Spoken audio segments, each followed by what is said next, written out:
There's been a lot of talk on microplastics in recent years. So I think if you've been around the green space, or generally you've heard about them, and microplastics will be today's topic on Greentech Pulse with me, your host, Peter Banigo.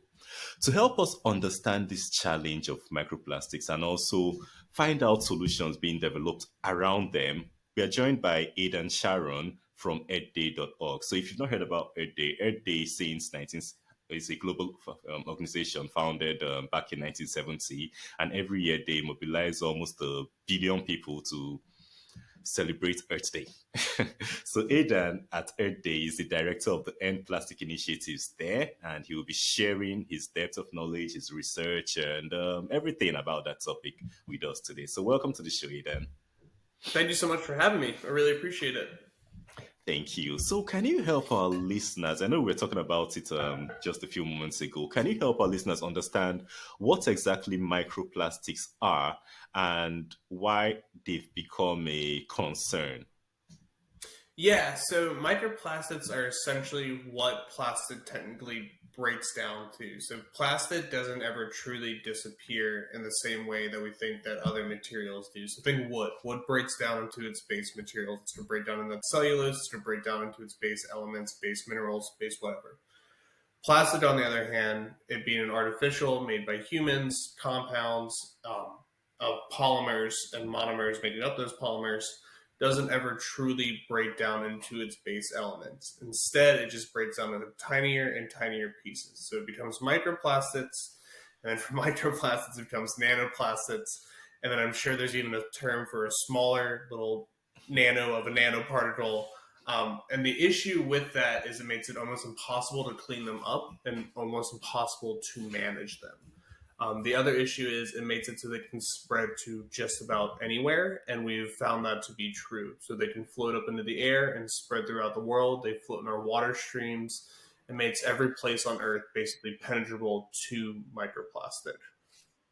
Wow. So I think I get that because when you look at things like wood, like you said, I started composting this year, so I've been fascinated by that. Yeah. Yeah, the food just turns to soil and you can't even recognize what it is. But like you say, plastic turns into smaller plastic particles. So now, why should we be bothered about these micro or nanoplastics? How dangerous are they to us?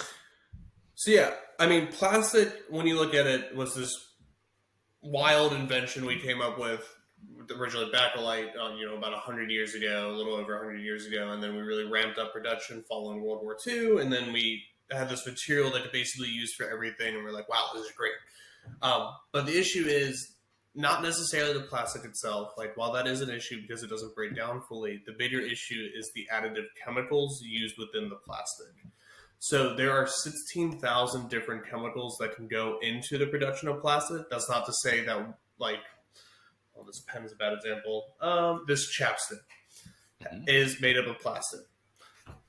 This contains various amounts of chemicals that are to be completely different than, say, this pen. And the issue with that is they contain different compounds that are harmful to human health of the 16,000. There's also no way to effectively recycle them or effectively manage them because we don't really know what goes into them, and there's zero regulations when it comes to it. Of the 16,000 chemicals I mentioned, only 4,200 have been studied, and I believe 4,000 at least of those 4,200 have been found to be harmful to human health. That leaves another 12,000 we have no idea about, and it's very likely they're harmful to human health. Issues ranging from increase in cancer rates, issues ranging to Alzheimer's, to dementia, to ADHD, and all these other neurological disorders that are connected to something called endocrine disruption. Mm. Endocrine disruption is basically the disruption of the hormone cycle in your bodies. A lot of the time, people think hormones; they just think puberty. But realistically, hormones just are what keeps our bodies running, what manages our bodies. And once you throw in these additive chemicals, it kind of disrupts the whole process. So I think from what you say, I think the main danger is the chemicals, those additives used in making these plastic products, not the plastics themselves. That is true, but at the same time, those plastics act as a vector and act as the carrier for Hmm. those plastic chemicals. And when they become microplastics and nanoplastics, they're able to enter into our bloodstreams. They're able to, we breathe them in, they're flowing through our bodies and then animals' bodies as well. And they're just easily able to spread while they're latched onto that microplastic. The other danger with that not being able to break down fully as the additive chemicals is those chemicals are cinched in to that microplastic. So they're not going anywhere until they enter into something that can start breaking it down chemically, Hmm. such as our bodies. Wow. Okay, so I was looking at while looking at your profile, I saw you did a bit of research on the impact of these plastics on babies, on pets. Yeah. So yeah, so can you share some of your most striking findings from this research, so at least we can appreciate how urgent this issue is? Yeah, and I like to note that I'm not a like I got a degree in biology and a minor in geographic information systems. So I'm not a doctor. I'm not a lawyer. I'm Yeah. somebody that just like found all this research was like, wow, this is really complicated stuff. There's so many different reports out there. There's so many scientists that are doing fantastic research, but they're not talking to each other and they're not communicating effectively to the general public. So we kind of took it upon ourselves at earthday.org to condense that information and make it more palatable and make it more accessible to the general public. That's not to say that the scientists aren't doing great work. They absolutely are. And without them, we would be nowhere. But what we did is found that if we condense it down and made it palatable, I could take somebody like my dad who has no interest in my work, who has no interest in this kind of environmental stuff, and be like, look, do you understand this? Is this something you can get? And he's like, wow, this is really dangerous stuff. Let me switch away from plastic. I was like, yeah, great. But some of the main issue, the biggest issues we found is those endocrine disruption. And I think for me at least, it's looking at the infertility rates are increasing, and there's a direct connection to those endocrine disruption chemicals. There's also an increase in cancer rates globally. That is a huge issue. And then birth defects are also on the rise, and there seems to be some connection to the additive chemicals within plastic. Those are just some of the startling ones. We saw a similar thing in pets. And I know these are named really brutally, like pets versus plastic, babies versus plastic, but that is kind of to add that shock factor to it to say, like, look, this is not just affecting the sea turtles. This is not just affecting the seahorses. Like, if you don't care about the environment, this is still affecting you. And it's just the staggering amount of healthcare costs that go into managing the effects of microplastic and its additive chemicals is staggering. In the United States alone, it's $250 billion a year to combat the effects of microplastic and its additive chemicals. So I think for me, it's that cost is the big effect, is the big shocker, as well as just the sheer amount of different things that it does play into. We saw in a study, and I spoke to a woman from Rhode Island, at Rhode Island Institute.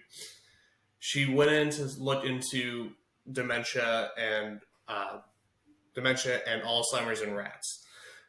They found that when they were introducing plastic into it, and they didn't even mean to, it was causing this stark increase in symptoms similar to what would be in humans of dementia Wow. and Alzheimer's in rats over a 3 day period. This wasn't like a long drawn out over years experiment. This was over a 3 day period, and they completed this last year, and I think it was August of 2023, and they're hoping to replicate it this year and the following years to try to give some undeniable proof. But that is just shocking that over a 3 day period, rats were found to just have this increase in irritability, this increase in memory loss, and just confusion caused by just a small amount of plastic and its additive chemicals.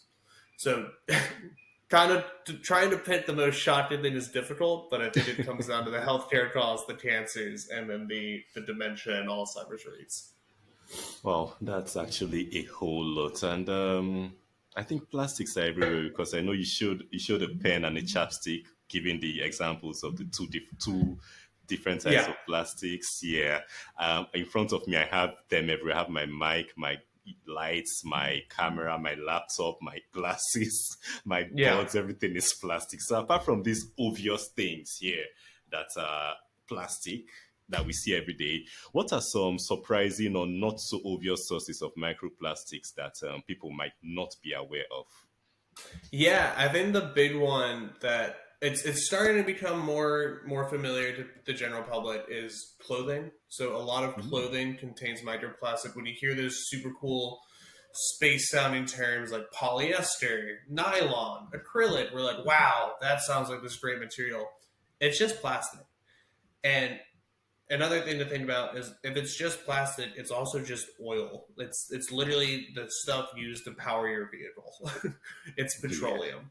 Um, so that's one thing. And when that happens, this is actually I made sure this is actually wool, so this is not plastic. But the fibers shed off really easily when it comes to microplastic, and those acrylics, those nylons, those polyesters, and they just float around in the air.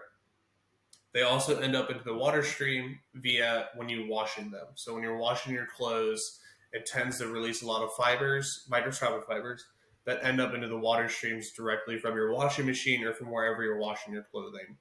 Um, the other big one that people don't think about is carpets. So a lot of carpets nowadays are made up of synthetic materials, those same acrylics, nylons, polyesters. Those tend to shed really a lot of fibers in the air as well. And what we found with those is children expose themselves more to those because they're more on the ground, they're crawling around, they're more tactile, so they're pulling at the carpet, they're just rummaging. Pets, the same thing. So they're exposing themselves more and more to those carpet fibers. The third largest one would have to be tires. So a lot of tires, we think of them as rubber, but a lot of this rubber now is synthetic rubber. And to make up for the lack of natural rubber, they have to introduce synthetic rubber made up of petroleum. Your tires wear down. So as you're driving around, that's just releasing more and more fibers into the air. Those are floating into the water. Those are doing runoff directly into our streams, and they're just ending up all over the place. So clothes, carpets, tires are three of the main ones that people don't tend to think about, but they are three of the main contributors to the microplastic crisis.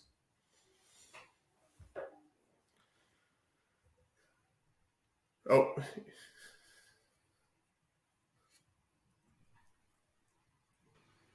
And the funny thing is that when you think about something like tires, because sometimes I know if they're working on maybe my tires, you can see on the brakes on the disc, you can see the black this thing yep. all over. Yeah, so that's actually a lot of it.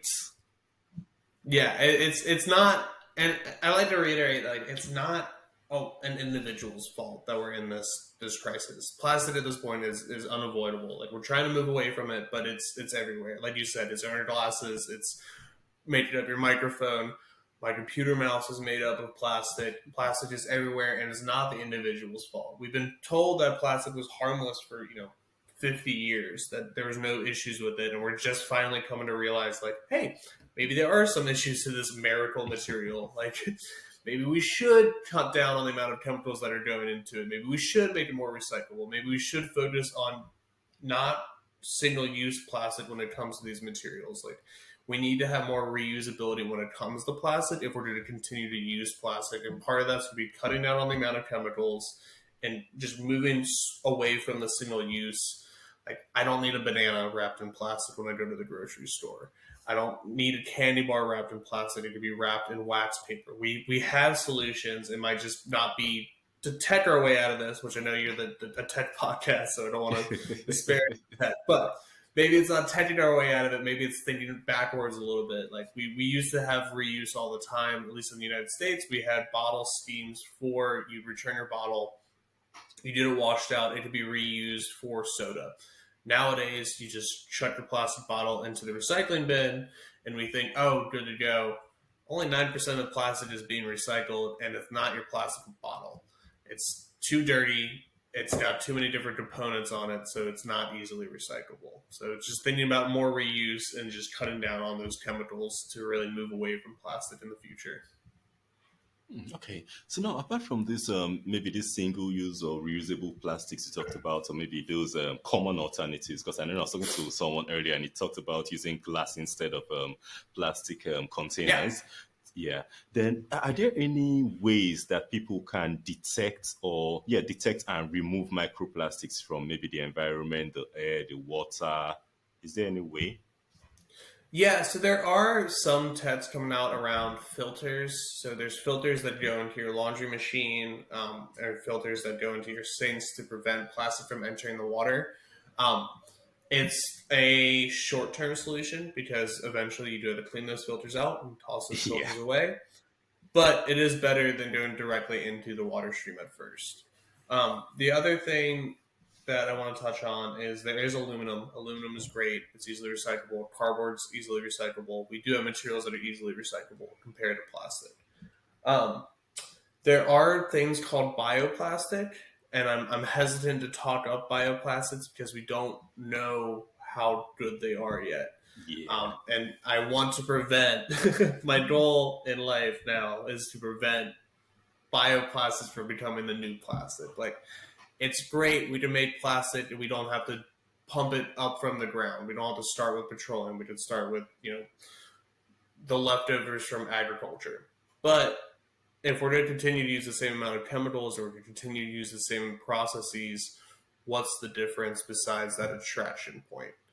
Um, so it's hard. It's just we need to focus on reusability. We need to focus on management right now, reusability, and then just kind of cutting down on it. Um, we I think it's just going to come to a point where we just have to be like, okay, we just need to cut out plastic in these industries, and that's going to be the solution. So,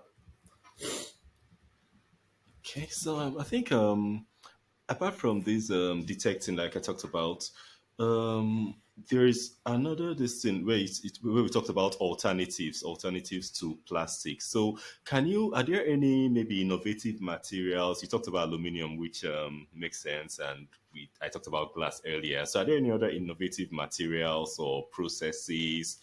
Or anything that companies are using to replace plastics? not successful ones. Well, so there are some materials. There is it's small startups currently. So it's really just like hitting that very starting point. And I think the one that's really cool to me at least is the mycelium. So basically mushrooms being used as a Oh, replacement for styrofoam. So they could grow and they mold it, and then I think they dry it out, and it basically acts exactly the same way that styrofoam does, but it is truly a compostable material. And I say truly compostable because I mean like it doesn't need industrial composting. It doesn't need these 100,000 different conditions in order to break down successfully. Like it is a mushroom. Mushrooms break down. Awesome. So that's a really cool one, but it just comes back to those reusability schemes. And I think another thing I want to mention that I totally forgot to mention when it comes to avoiding trying to get rid of microplastic is there have been some studies that have shown that boiling water can tend to reduce the microplastics in your water. I'm not sure how successful or what the percentage rates are on that for the yeah. amount that could be removed, but that is starting to be one of the solutions to removing microplastic, at least directly into your body. But yeah, the mycelium mushroom material is really cool. It's just figuring out how scalable it truly is. So we need to figure out how fast we could grow these mushrooms and then how cheaply we can also do it. Because if it's not cheap, the industry's not going to pick up on it, unfortunately. True. So now, I think going over to business opportunities, are there any businesses or are there any opportunities for businesses to go into this? Okay, you've talked about different startups. How do you see the business case for startups growing to reduce microplastics? Yeah, I mean, we know plastic is harmful and plastic and added chemicals are harmful. So eventually we're going to introduce regulations against plastic. And if you can be the or the business slash organization that's moving away from it and coming up with this new material that everybody else is going to have to go towards, or you're investing in aluminum, you're investing in recyclability, reusability schemes, that's what you need to move towards. Tons of money is lost to managing plastic every year. And if we could figure out a way to better manage it and make it cheaper to manage it, that's going to be the way to go. $250 billion a year alone is spent in the US on the healthcare costs from plastic. So coming up with a solution saves the United States, one of the largest economies in the world, $250 billion. And that's going to be huge for your business. And that's not to. I think it's the cost is $2 trillion across the planet. So if you save the planet $2 trillion, you look pretty good for a business, at least in my head. Like any amount of money that we're saving the planet, it's going to look good. And then if you find a solution to packaging, especially, you can make tons of money. If you come up with a solution of better recyclability, better reusability for packaging is huge. 50% of single-use plastic, which makes up 50% of all plastic, so 25% of all plastic is that single-use packaging. If you could figure out a better way to package things that doesn't involve using plastic and is still lightweight and cheap to transport, you can make tons of money in the future. We have regulations coming out all over the world against plastic. The EU is leading, the Africa group is leading, GRULOC in Latin America is leading, Micronesia are all introducing policies against plastic. And eventually, the United States, China, and those petro states are going to have to follow suit. They may not want to at first, but eventually they're going to have to follow. We have something called the Global Plastics Treaty that's going around. We just finished something called INC. Well, we didn't finish INC 5. We are going into the next step of the fifth negotiations to combat plastic. So we're hoping that introduces legally binding regulations against the plastic industry coming up in the near future, similar to how we introduced the Paris Climate Accords back in 2016, to combat climate change. But we're hoping it follows a better trajectory, more similar to something known as the Montreal Protocols, which just combat the hole in the ozone layer that was created by a lot of CFCs, so basically the chemicals that allow propellants into the air, and we did a really great job at cutting those down because it was legally binding mandates for countries. We saw the same thing in the Minamata Convention against mercury. So we were able to come together as a whole planet and be like, look, mercury and the ozone layer are huge issues. If we all agree and if we all say there's going to be legal repercussions if we don't follow this, we can start cutting down on these things.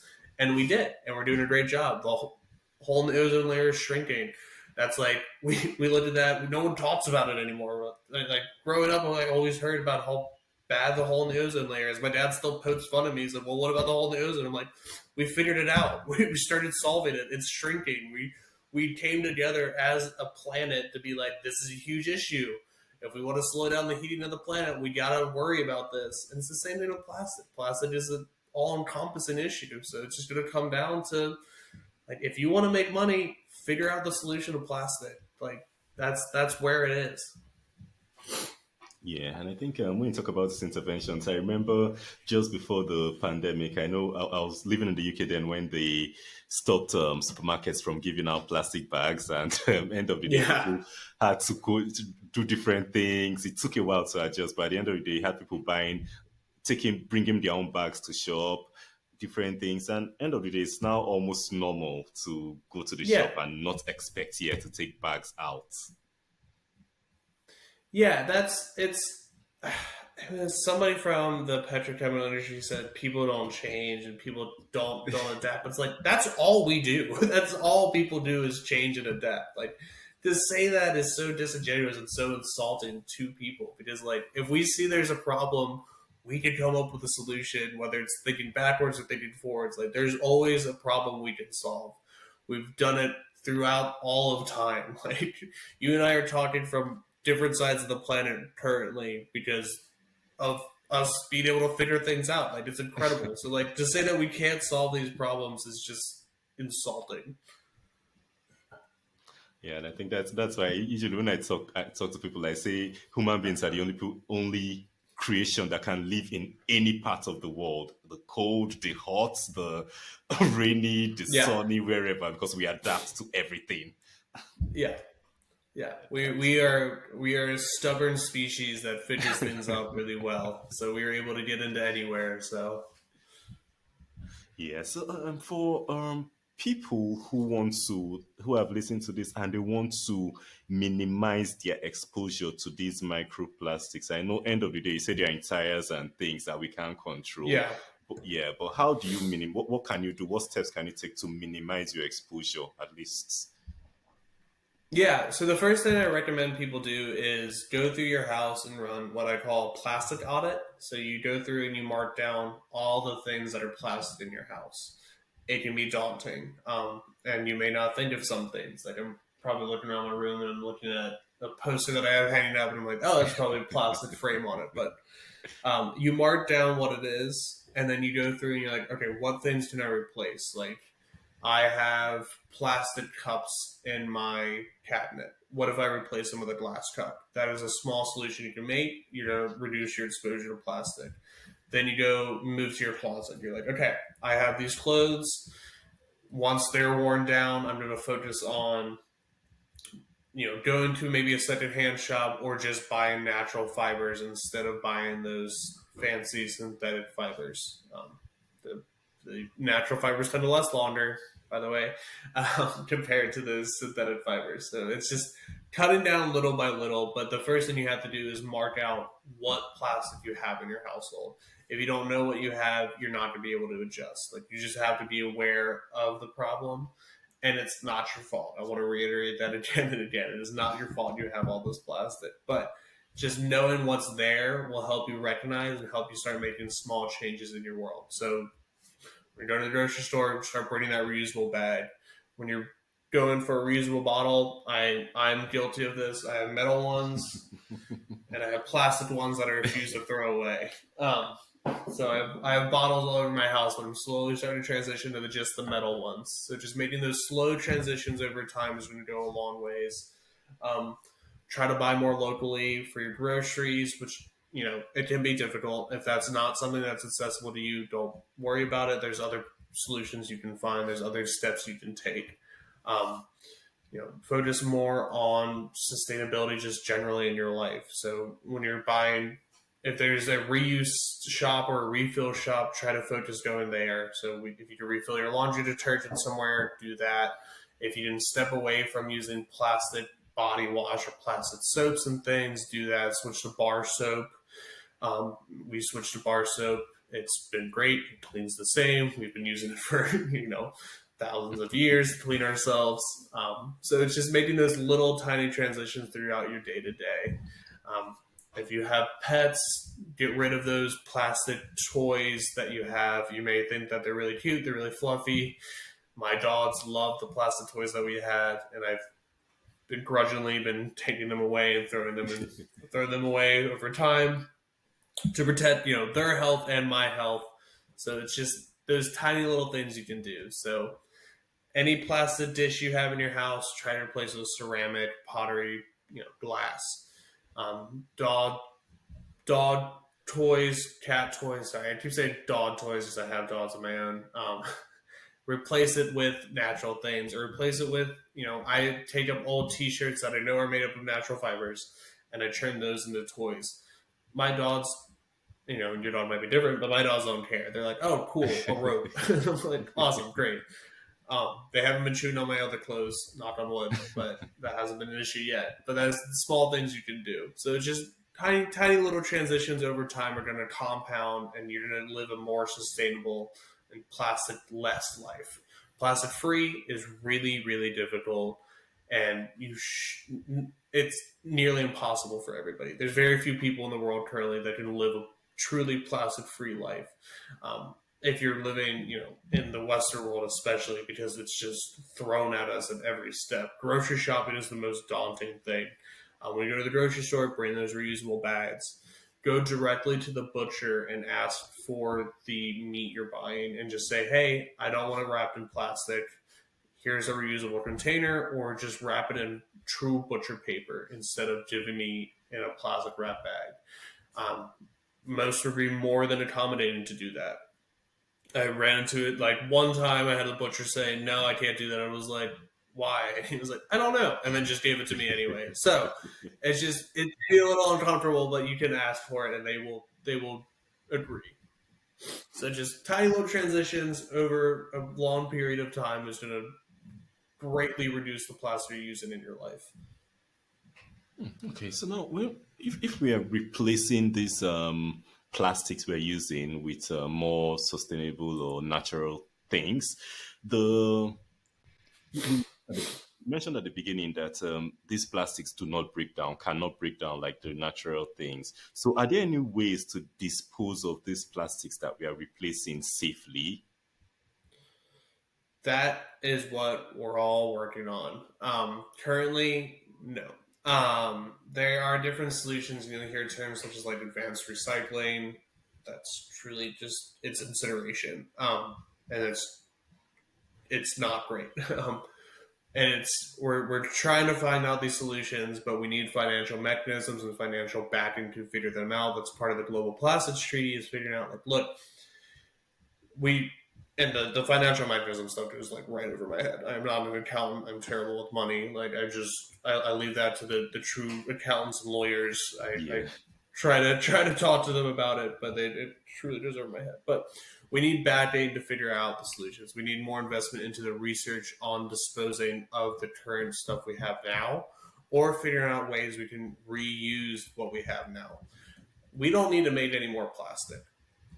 We have enough to fuel us for the end of time. We just need to figure out how to better manage it and how to better reuse it. So if we did figure out those solutions, and it's going to come to investing in small startups, and come to investing in smaller countries, and saying like, look, what do you have in mind? What is your solution, and how can we expand it? How can we grow it? Um, there are some research on figuring out like there's worms that eat plastic, but we don't know how successfully they're doing it, and then how well they're truly breaking it down. So it's going to be a long-term thing, but I think over the next 10 years we're going to see more and more tech that's going to come out to say like, hey, well, we could take this current plastic we have, make it reusable, and we can use it till the end of time, rather than just throwing it directly behind us and forgetting about it, and then it's going to wash up on a beach somewhere, or it's going to break down into those microplastics that float in the air. So all that to say is, I don't know of any current ones right now, but I'm sure people are working on it, and we're just going to rely on a lot of countries to invest money into it. And that's going to come from the Global Plastics Treaty. It's going to come from legally mandated financial mechanisms to supply those research institutes and those countries with the necessary funding to come up with those solutions. Okay, so now for for our listeners, maybe any listener that's in the tech space, the business, startup, or innovation space, what areas should they be watching or exploring if they want to contribute to solutions to this microplastic issue? Yeah, I would say packaging. It's not sexy. It's kind of a boring subject. It's packaging. Packaging is 25% of all single-use plastic. If you come up with a solution to packaging, you're doing great. The other thing is there's reusability schemes. Once again, is figuring out a better point A to point B when it comes to reusability, and then bring it all the way back down from point B to point A.